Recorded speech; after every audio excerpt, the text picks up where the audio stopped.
So one thing I've been learning to do as a white person is to reclaim some of the ethnicity in my family background, and have learned over the last couple of years that my family came from Ireland. Okay. And that's not something I knew.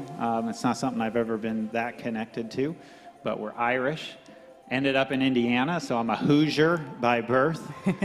Grew up in the Nazarene Church, the holiness tradition, and then migrated to Assemblies of God. So there's like charismatic Pentecostal. Okay. I think that's all part of my heritage. Yeah. And now here I am, a United Methodist pastor somehow. I'm surprised you didn't mention the Blue Devils. Oh, well, I forgot. Yeah. Thanks for bringing that up. Go Blue Devils. Boo. I am a Blue Devil pastor. Go green. Go white. Let the church say amen. See there? You know how to get them worked up here.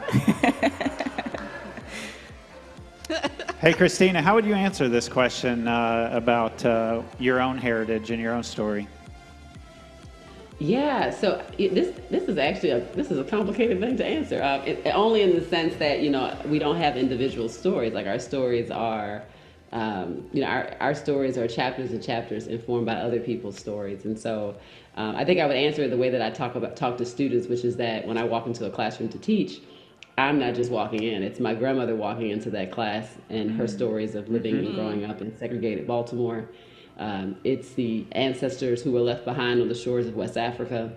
It includes also an ancestral legacy of those who contradicted their faith and owned people. And so that is all part of this, I think, the complicated narrative of being a Black American who's a descendant of the transatlantic slave trade. So if I was to look at like my DNA test, it would point to countries like Nigeria and Ghana as well as Scotland.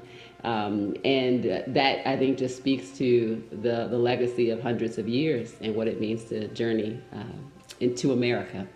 So but when I think about where my story really begins, I think it begins in the hearts, the minds, and the prayers of my grandmothers.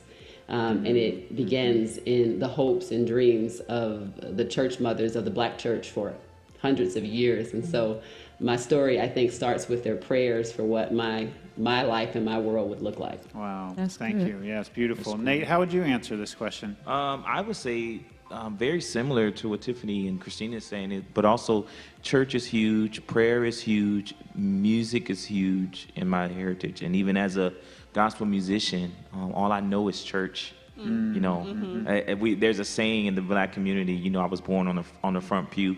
Yeah. Pew babies. Pew babies, yeah. So that's all I know, and that's all I that I still embrace to this day. And every now and then, even as a music educator, I find myself creeping some of those things into my teachings with my students as well. So church is huge, and valuing the presence of the Lord in your everyday life.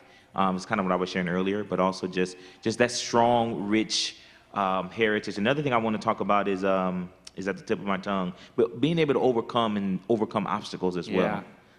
That's rich in our heritage, and we know that. Wow. We know how to overcome and survive, and yeah. I love that. Thank you for sharing. Hey, let's get back to you in your soon-to-be dance studio. Yeah.